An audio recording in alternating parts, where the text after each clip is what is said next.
The sky above Earth was filled with stars, just as it had been for all of human history, but in 2089, everything changed. A team of scientists led by Dr. Paul Wright made a discovery that would forever alter humanity's place in the universe.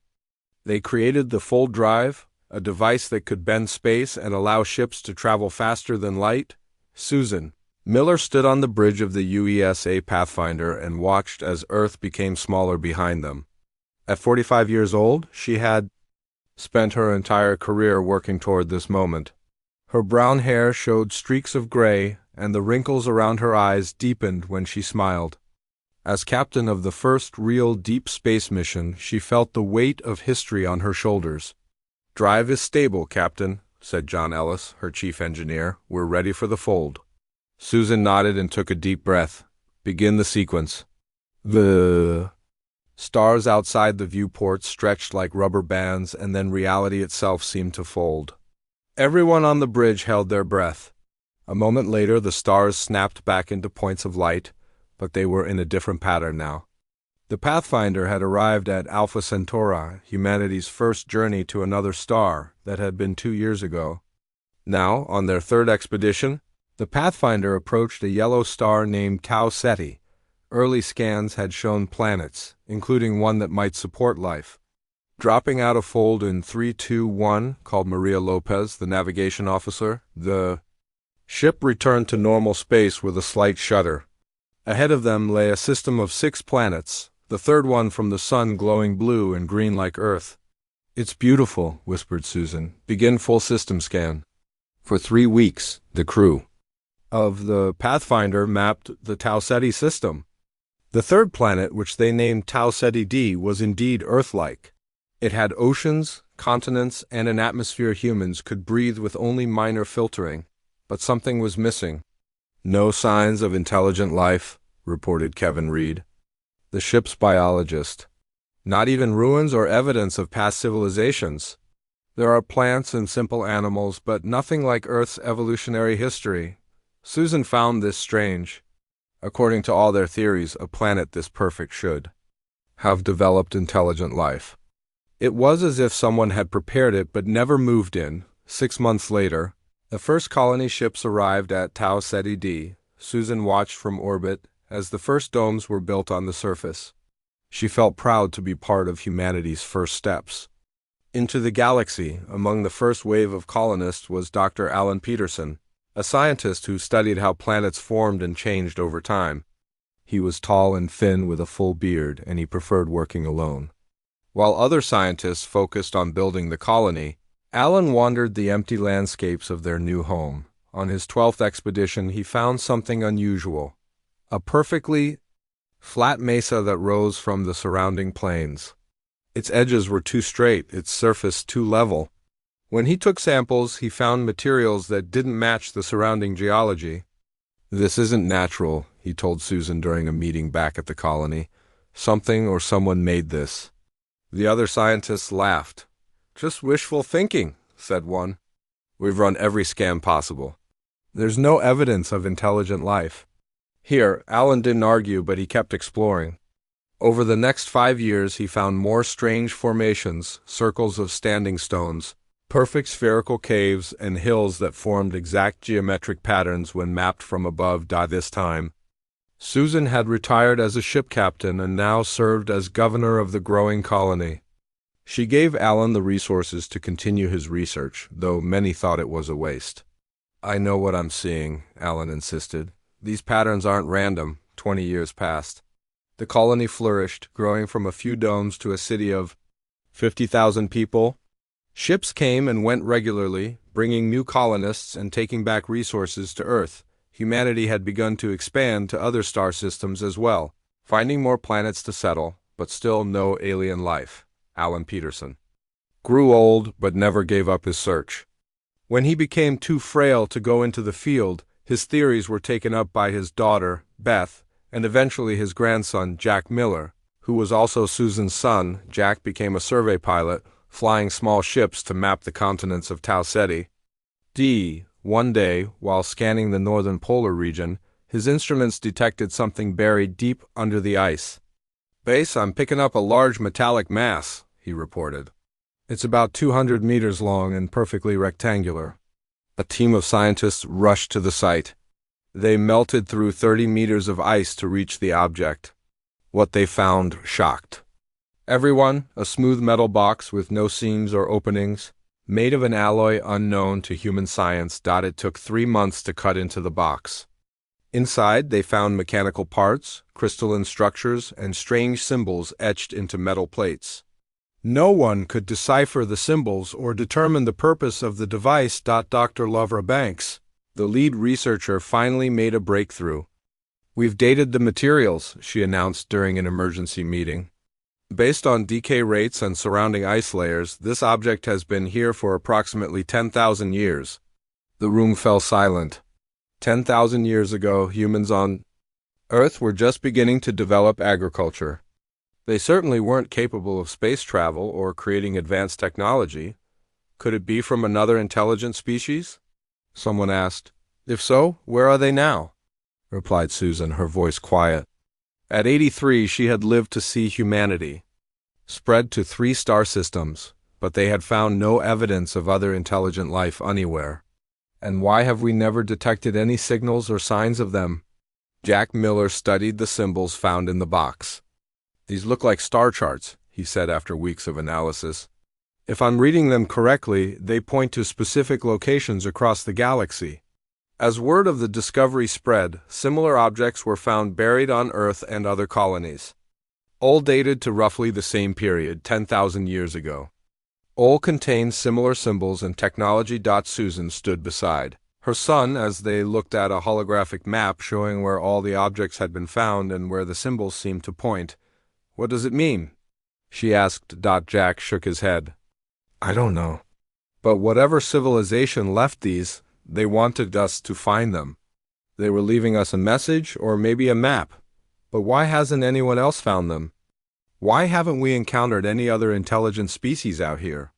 The question hung in the air between them as they stared at the stars. Humanity had taken its first steps into the galaxy, only to find it seemingly empty of other intelligent life. Yet these artifacts suggested someone had been here before them. Susan thought of all the empty planets they had found, perfect for colonization, as if they had been prepared. She wondered what had happened to those who came before, and what their message might mean for the future of humanity. As the sun set over Tau Ceti D, Susan realized they stood at the beginning of a mystery that spanned thousands of years and countless light years. Humanity had thought they were the first to reach the stars, but now it seemed they might be walking a path others had laid before them. The question was, where did that path lead? 100 years had passed since the discovery of the first artifact on Tau Ceti D. Susan Miller and most of the original explorers were long gone, but their legacy lived on as humanity continued to expand across the stars. By the year 2215, humans had colonized 17 star systems. Cities flourished on distant worlds, and massive ships carried people and goods between the stars. Yet despite all this expansion, humans had still not encountered any other intelligent species. Olivia Wright stood at the window of her office at the Tau Ceti Academy of Xena Studies. At 35, she had already made a name for herself as one of the leading experts on the mysterious artifacts. Her connection to this work ran deep. She was the great-granddaughter of Alan Peterson, one of the first scientists to suspect something unusual about their colony world. "Professor Wright, the new scans are ready," said Ben Carter, her research assistant. Ben was a thin young man with bright eyes and quick movements. Olivia nodded and followed him to the lab.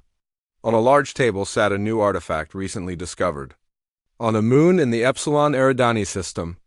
Like the others, it was a metal box with strange symbols and technology inside. "This makes 17 artifacts found so far," said Olivia, "all dating between 8,000 and 12,000 years ago, all with similar technology and symbols. And still no sign of whoever made them," added Ben. Olivia ran her hand over the smooth surface of the box. "They were careful to make. These last. The metal doesn't corrode, and the internal systems still have power after all this time." For years, scientists had tried to understand the purpose of these devices. Most believed they were some kind of message or record left by an unknown civilization. But why leave them scattered across different star systems? And why had that civilization disappeared without a trace? Across the room, a young woman named Diane Foster worked on a computer, analyzing the symbols found on all known artifacts. "Dr. Wright, I think I've found something," she called out suddenly. Olivia and Ben moved to her side.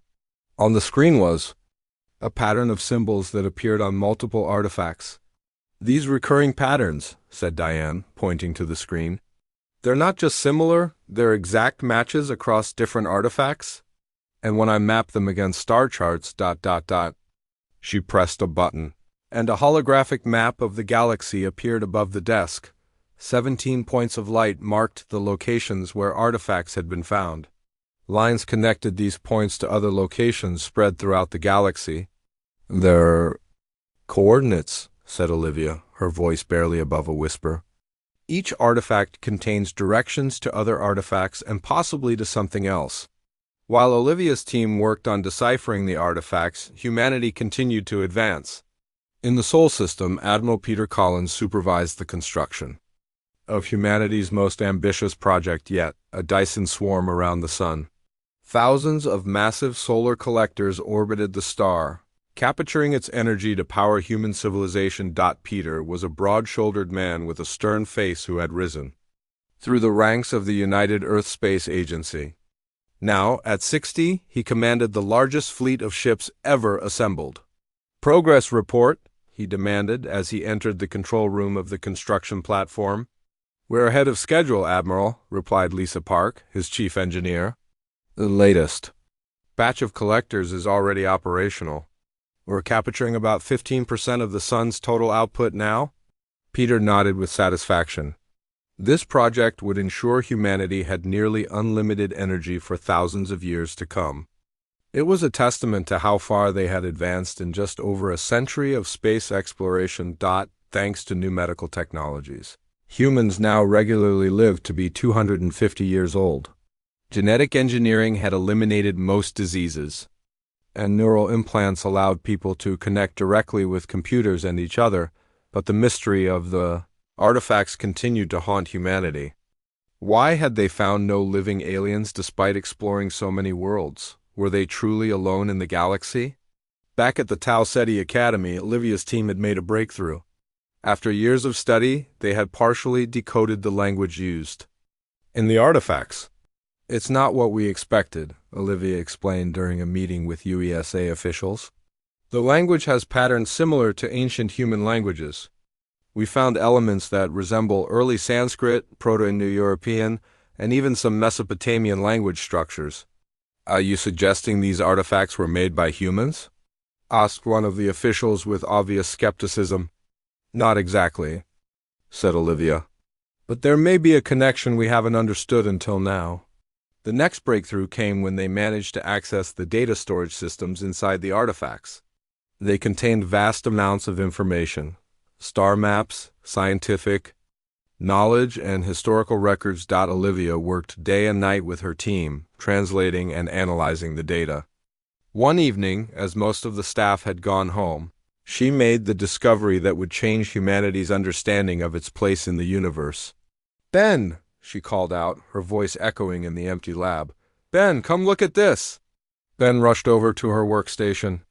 On the screen was a series of images recovered from one of the artifacts. They showed scenes of an ancient Earth, but with technology far more advanced than should have existed 12,000 years ago. There were images of cities with tall spires, flying vehicles, and people using devices similar to modern computers. "This can't be right," said Ben. Human civilization 12,000 years ago was just beginning agriculture. They were living in simple villages. "According to our history, yes," Olivia replied. "But these records tell a different story." She pointed to another screen showing a translation of text from the artifact. "According to this, there was an advanced human civilization on Earth long before our recorded history. They achieved spaceflight and began colonizing other worlds. Then what happened to them?" asked Ben. Olivia scrolled through more translated text. "Some kind of disaster," The records aren't clear. It mentions a great darkness and the stars turning against them, whatever it was. It forced them to abandon their colonies and return to Earth. But why don't we have any record of this? Why isn't there evidence on Earth of this advanced civilization? The text mentions something called the forgetting, said Olivia. It seems they deliberately erased evidence of their technology and chose to start over, living simpler lives. They buried these artifacts throughout the systems they had visited, containing their knowledge and history. The implications were enormous. The mysterious civilization that had left artifacts throughout nearby star systems wasn't alien at all. It was human. An earlier branch of humanity that had reached the stars thousands of years before the modern space age. As word of this discovery spread, it raised even more questions. If humans had reached the stars once before, why had they abandoned their technology and colonies? What was the disaster that had driven them back to Earth? And the most troubling question of all, if humans were the first to explore the galaxy, where was everyone else? Why, in all their explorations, both past and present, had humans never encountered another intelligent species? Admiral Peter Collins stared at the report on his desk. If Olivia Wright's team was correct, humanity wasn't just taking its first steps into the galaxy, they were retracing steps their ancestors had taken thousands of years earlier. Set up a secure communication with the Tau Ceti Academy, he told his assistant. I need to speak with Dr. Wright immediately. As humanity pieced together this new understanding of their history, they began to wonder if they were truly alone in the vast emptiness of space or if something else awaited them. Among the stars. 500 years had passed since humanity learned the truth about their ancestors. The year was now 2715, and the human civilization had spread across more than 100 star systems.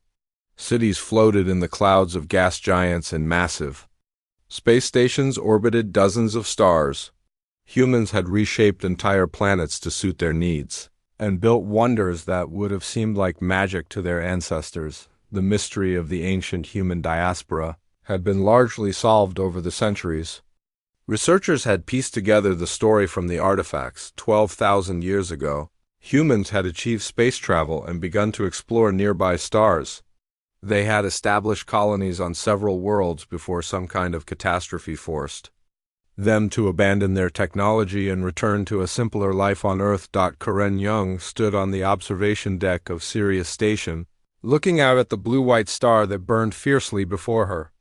At 38, she was one of the United World's most respected first contact specialists, though her skills had never been truly tested. In all their explorations, humans had yet to encounter another intelligent species. Beautiful view, isn't it? Said a voice behind her. Karen turned to see Eric Bentley, her colleague and friend. Eric was a linguist who specialized in theoretical alien communication. Like Karen, he had trained for years to make contact with non-human intelligence, but had never had the chance. I was just thinking about how empty it all seems, said Karen. All these stars, all these planets, and still just us. Maybe we're looking in the wrong places, suggested Eric. Or maybe we really are the first. Their conversation was interrupted by an urgent message on their communication devices. Young and Bentley to command, priority 1, said a tense voice. They rushed to the station's command center, where station director Frank Wilson waited for them with an unusually serious expression. We've detected an unknown vessel entering the system, he said without preamble. It doesn't match any known human design. Karen felt her heart race. You mean, yes, said Frank. We believe it's not of human origin. On the main screen they could see a distant object moving toward Sirius Station. It was long and sleek, with curves and angles that seemed somehow wrong to human eyes. Have they responded to our hails? Asked Eric. Not yet, replied Frank. But they're slowing down. They'll reach station orbit in about 6 hours. Karen and Eric spent those 6 hours preparing for humanity's first contact with an alien species. They reviewed all the protocols they had learned but never used and tried to calm their nerves. After all this time, said Karen quietly, we thought we were alone. When the alien ship finally arrived, It positioned itself 10 kilometers from the station. Up close, it was even stranger. Its hull seemed to shift colors slightly, and its design followed no human aesthetic. "They're sending a transmission," announced the communications officer. On the screen appeared a creature unlike anything humans had seen before. It had 4 eyes arranged in a diamond pattern on a face that seemed both insect-like and reptilian. Its skin was a pale blue color, and it had 6 limbs that ended in delicate fingers. To everyone's shock, the creature spoke in perfect English. "Greetings to the human inhabitants of this station. We are the Naxari, travelers from the star you call HD 98,618. We come in peace and wish to establish communication." After the initial shock wore off, Karen and Eric led the first face-to-face meeting with the Naxari representatives. 3 of them came aboard the station, their movements graceful despite their alien physiology. "We have been observing your transmissions for some time," explained the lead Naxari, who called itself Zeth. "We have learned your languages and studied your culture." "We had no idea there were other intelligent species so close to us," said Karen. "We've been exploring space for over 600 years and never found signs of other civilizations." The Naxari seemed surprised by this. 600 years? Your species has been traveling among the stars for so long? Eric explained that humans had actually reached space twice, once 12,000 years ago, and again in their modern era. This news seemed to shock the Naxari even more. "This is most unexpected," said Zeth. "Our scientific models suggested that intelligent life was rare and emerged only recently in the galaxy. We achieved spaceflight just 50 years ago and believed ourselves to be among the first." Over the following weeks, humans and Naxari exchanged information. The Naxari were indeed a young species. They had only developed agriculture 2,000 years ago, and had advanced quickly since then. They were brilliant mathematicians and had developed technology that worked on principles humans had never considered, but they were clearly less advanced than humans in many ways. Their ships were slower, their medicine less sophisticated, and they had colonized only 2 other planets in their home system.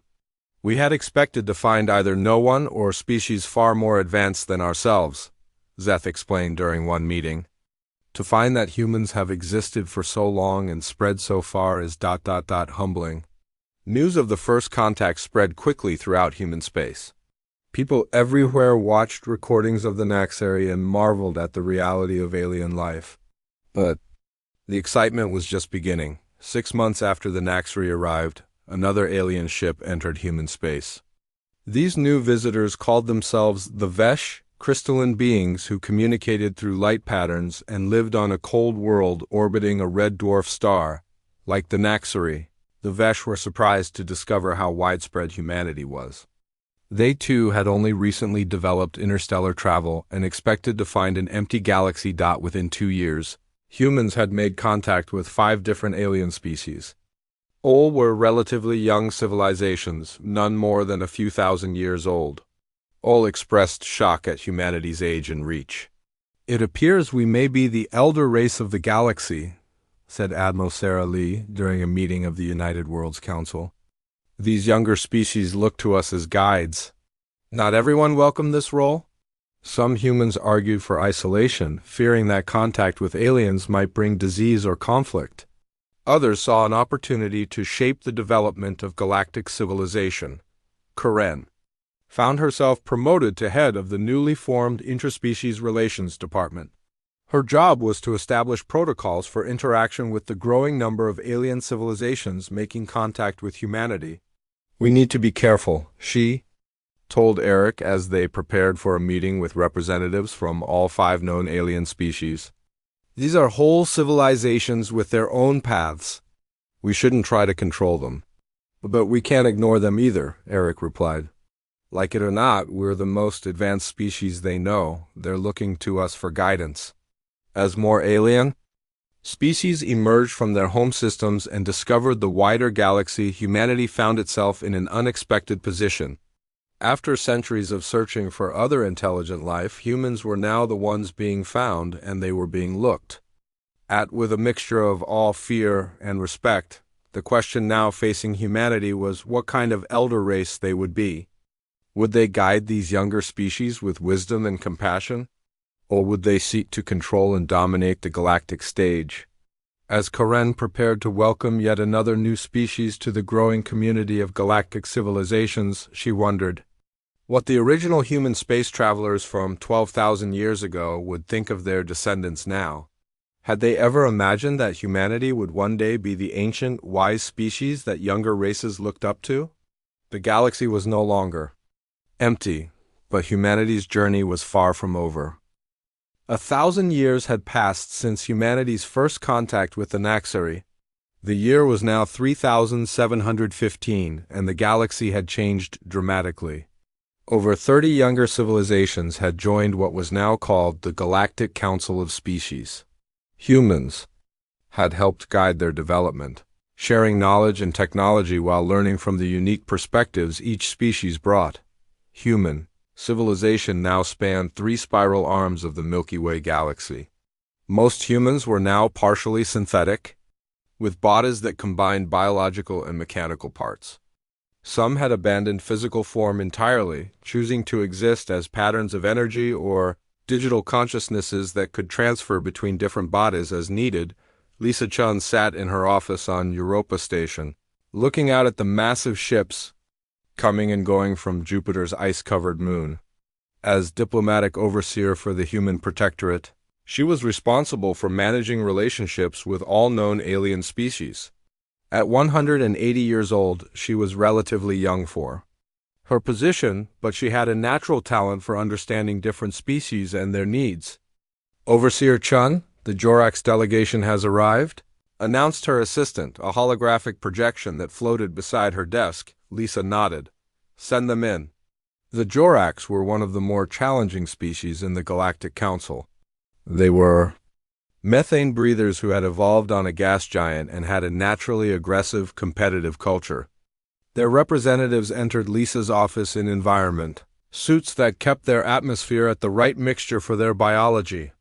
Greetings, Overseer Chun, said the lead Jorax, Kraz. His voice came through a translator that turned his natural, whistling language into English. We bring urgent matters for discussion. Lisa listened as Kraz described border disputes with the crystalline Vesh in a distant star system. This was not unusual. The Jorax often had conflicts with other species. But something in Kraz's manner suggested there was more to this situation. You seem troubled beyond these border issues, Lisa observed. What else brings you here today? Kraz's environment suit shifted colors slightly, a sign of emotional stress among the Jorax. There are rumors, Overseer. Our intelligence suggests the Vesh are developing weapons of planetary destruction, weapons that violate the Council's peace accords. This was a serious accusation. The peace accords, established 500 years earlier, prohibited weapons that could destroy entire worlds or cause massive civilian casualties. I will look into this, Lisa promised. The Council takes such violations very seriously. After the Jorax left, Lisa called an emergency meeting with her advisors. The possibility of a new arms race between younger species was deeply concerning. Meanwhile, in another part of the galaxy, a human exploration vessel was making a startling discovery. The UESA Explorer, commanded by Ryan Patel, had been mapping the regions near the galactic core. Ryan was tall and lean, with dark skin and a serious expression that rarely broke into a smile. Are you sure about these readings? Ryan asked his science officer, Mia Hansen. Yes, Commander, Mia replied. The structures are definitely artificial, and they're massive. Each one is about the size of Earth's moon. The Explorer had detected enormous engineering projects in orbit around several stars near the galactic core. They were clearly built by intelligent beings, but the design was unlike anything created by humans or any known alien species. Can we date these structures? Ryan asked. Mia hesitated before answering. Based on stellar drift patterns and material decay, they appear to be billions of years old. Ryan stared at the screen in disbelief. The human ancestors who had reached space 12,000 years ago had been considered ancient. The structures, they were looking at now were older than most of the stars in the outer galaxy. So, someone was building on this scale when Earth was still cooling from its formation, he said quietly. The explorer spent weeks studying the ancient structures. They appeared to be a network of massive energy collectors and transmitters, all linked together in a pattern that spanned thousands of light years. "It's like a galaxy-wide power grid," said Mia. "But what could possibly need that much energy?" As the explorer gathered more data, a troubling pattern emerged. The ancient network seemed designed to channel enormous amounts of energy toward specific points throughout the galaxy, and according to their calculations, those points aligned perfectly with star systems that contained habitable planets. Ryan immediately sent their findings back to the Galactic Council. The news arrived just as Lisa was dealing with the growing crisis between the Jorax and the VESH. To her surprise, it was the Jorax who requested an emergency session of the full council after learning about the explorer's discovery. Representatives from all 32 known species gathered on the massive council station that orbited a neutron star at the edge of human space. The station was designed to accommodate beings of all biologies and sizes, from the microscopic Zen collective to the massive gas-dwelling Jorax. When all were assembled, Kraz of the Jorax stepped forward to address the council. "Esteemed representatives," he began, his translator converting his whistles to words everyone could understand. "The human vessel explorer has discovered ancient structures at the galactic core. What they do not yet realize is that we have known of these structures for some time." A murmur ran through the assembled representatives. Lisa leaned forward in her seat, surprised by this revelation. "Our scientists," continued Kraz, "have been studying records left by a civilization that preceded even humanity. According to these records, the structures at the galactic core are weapons designed to sterilize the galaxy of intelligent life." The council chamber erupted in chaos as representatives demanded explanations. Lisa called for order, her voice amplified throughout the vast chamber. "Explain these claims, Representative Kraz," she said, once quiet had been restored. "Why have you not shared this information before now?" "Because we needed proof," replied Kraz. "And because we needed to be sure of the timing." He projected a series of images showing ancient text and diagrams. "These records indicate that the weapons activate on a predictable cycle, approximately every 2 billion years. They send out waves of energy that destroy any civilization that has reached a certain level of development. According to our calculations, the next cycle of activation will begin within 50 years. The council fell silent as the implications sank in. If Kraz was right, every species represented in the chamber faced extinction. "Why?" asked Lisa finally. "Why would anyone build such a system?" "The records suggest it was created by a race that called themselves the Guardians," said Kraz. "They believed that intelligent life, if allowed to develop unchecked, would eventually consume all resources in the galaxy and lead to ecological collapse. The weapons were designed to periodically reset development, allowing new species to evolve and have their chance." Ryan Patel, who had been called back to present his findings to the council, spoke up. "If these weapons have been activating every 2 billion years, how did humans survive the last cycle?" That said Kraz, "is the question that has puzzled our scientists. Perhaps humans were too primitive at the time to trigger the weapons. Or perhaps ... double quotes." He paused. "Perhaps someone protected Earth specifically." The council session lasted for days as representatives debated what to do. Some argued for immediate evacuation to the Andromeda Galaxy. Others suggested trying to disable the ancient weapons. Still others questioned whether the Jorax data was reliable at all. Lisa found herself working closely with representatives from all species to develop a plan. For the first time in Galactic Council history, all 32 civilizations united behind a common goal: survival. As she looked around at the diverse beings working together, humans, Naxuri, Vesh, Jorax, and dozens of others, Lisa realized that humanity faced its greatest challenge not as the elder race guiding younger species, but as equals fighting for their shared future, the weapons that had kept the galaxy in cycles of destruction and rebirth for billions of years would activate again soon.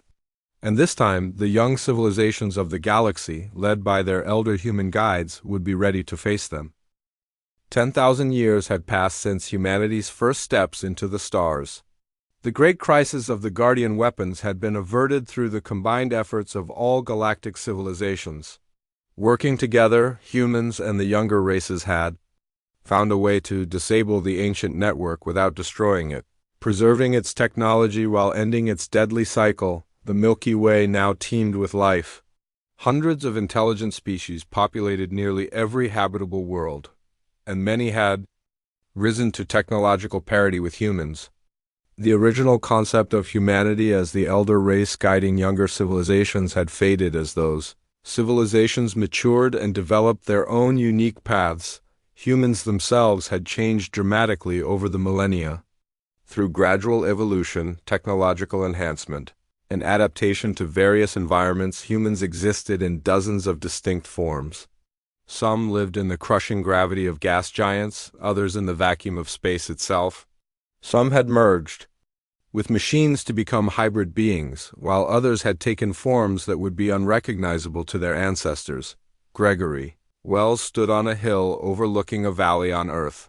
He was one of the few pure humans who still maintained a form similar to humanity's original biology. At 45, he had the appearance of a man in his prime. Though he had lived for over 200 years, Earth was now a preserved historical site rather than an inhabited world. Most of humanity had moved to the stars long ago, leaving their homeworld as a memorial to their origins. Only scientists, historians, and the occasional tourist visited the planet that had given birth to one of the galaxy's most influential species. Gregory was leading an archaeological expedition to uncover more details about humanity's ancient past. As a historian specializing in pre-space human civilization, he found Earth endlessly fascinating. "The transport is ready, Director Wells," said his assistant, Maya Diaz. Unlike Gregory, Maya had adapted to space living with skin that could photosynthesize starlight and eyes that could see across the entire electromagnetic spectrum. Gregory nodded and took one last look at the valley, where his team had been excavating for the past month. They had found something unexpected deep beneath the surface, a chamber that predated even the ancient human spacefaring civilization from 12,000 years ago. The chamber was made of materials that should not have existed on Earth 50,000 years ago when it was apparently constructed. Inside were artifacts and data storage devices of incredible sophistication, only recently deciphered using the most advanced technology available. "I still can't believe what we found," said Maya as they walked to the transport. "None of us can," replied Gregory. "It changes everything we thought we knew about our history." The transport took them to the orbital platform where representatives from dozens of species had gathered to hear their findings. As the acknowledged experts on early human history, Gregory and his team had been given the honor of presenting their discoveries to the Galactic Historical Council. When Gregory stepped onto the presentation platform, faces of every shape and form turned toward him. The crystalline Vesh, the gaseous Jorax, the silicon-based Lur, and many others alongside various human subspecies. "Friends and colleagues," Gregory began, "what we have discovered beneath Earth's surface will rewrite not just human history, but the history of our entire galaxy." He activated a holographic display showing the artifacts from the ancient chamber. These devices contain records left by a civilization that existed on Earth 50,000 years ago. They were not human as we understand the term, though they appear to have been our genetic ancestors. The audience murmured with interest as Gregory continued. "According to these records, Earth was seeded with life by a coalition of ancient species facing extinction. A massive gamma-ray burst was sterilizing large portions of the galaxy, and these species knew they could not survive. So they sent ships to planets in safe regions carrying genetic material and technological guides encoded within that material." Gregory displayed images recovered from the ancient data, strange beings constructing vessels that traveled between stars, carrying the building blocks of life. Humanity was not the first elder race, he said quietly. We were the creation of elder races who came before us. They encoded certain knowledge deep within our DNA, guiding our evolution toward intelligence. The humans who first reached space 12,000 years ago were fulfilling a plan set in motion tens of thousands of years earlier. The chamber fell silent as the implications sank in. Humanity, long thought to be the eldest of the current galactic civilizations, was itself the product of even older species planning. But that's not all, continued Gregory. The record suggests this was not the first time such a passing of the torch occurred. The species that seeded Earth were themselves the products of earlier seeding by even more ancient civilizations. This cycle has repeated countless times throughout the history of our galaxy. He showed a final image, a timeline stretching back billions of years, showing cycle after cycle of civilizations rising, facing extinction, and passing their legacy to new species. We are not the beginning of galactic civilization, Gregory said. We are its continuation, a link in a chain that stretches back to the dawn of the universe. In the days that followed, Gregory's discovery spread throughout the galaxy. For humans, it required a profound shift in understanding their place in the cosmos. They had thought themselves the elders, the guides, the first to reach for the stars. Now they knew they were part of something far older and grander. 6 months after Gregory's presentation, a new vessel appeared at the edge of the Milky Way, visitors from the Andromeda Galaxy. These travelers brought news that their galaxy too had followed the same pattern. With elder races seeding younger ones in an unbroken chain, Gregory met with the Andromedan representatives on a station orbiting the galactic core, near the now dormant Guardian weapons. The visitors were unlike any species in the Milky Way, beings of pure energy who communicated through modulated gravitational waves. We have known of this cycle for millions of years, the Andromedans explained. Each elder race passes the torch of civilization to their children races. It is how intelligence survives even as individual species evolve, change, and eventually fade into history. Then what is our purpose in all this? Asked Gregory. If we're just one link in an endless chain, what meaning does our civilization have? The Andromedan representative pulsed gently. A gesture Gregory had learned indicated something like a smile. To preserve, to protect, and to prepare, it answered. You preserved the knowledge of those who came before. You protected the younger races when they emerged. And now you prepare the way for those who will come after you. As Gregory looked out at the stars, he thought about how humanity's journey had come full circle. They had begun as a creation of elder races, become elders themselves to the younger species, and now understood they were part of something far larger than themselves. The ancient guardians had been wrong. The purpose of intelligent life was not to rise and fall in endless cycles of destruction. It was to form an unbroken chain stretching across time, each civilization building on the achievements of those who came before and laying foundations for those who would follow. Humanity had not been the first elder race in the galaxy after all, but they had perhaps been the first to truly understand their place in the great chain of being, not as rulers or conquerors, but as caretakers and bridge builders between past and future. As Gregory prepared to return to Earth, he felt a deep sense of peace. The story of humanity was not ending, but transforming into something new, just as it had done countless times before. And somewhere in the vast galaxy, new intelligent life was even now taking its first steps toward awareness, preparing to one day join the great community of minds that spanned the cosmos. The journey continued, as it had for billions of years, with each elder race passing the torch of civilization to their children, ensuring that intelligence and consciousness would endure long after individual species had run their course.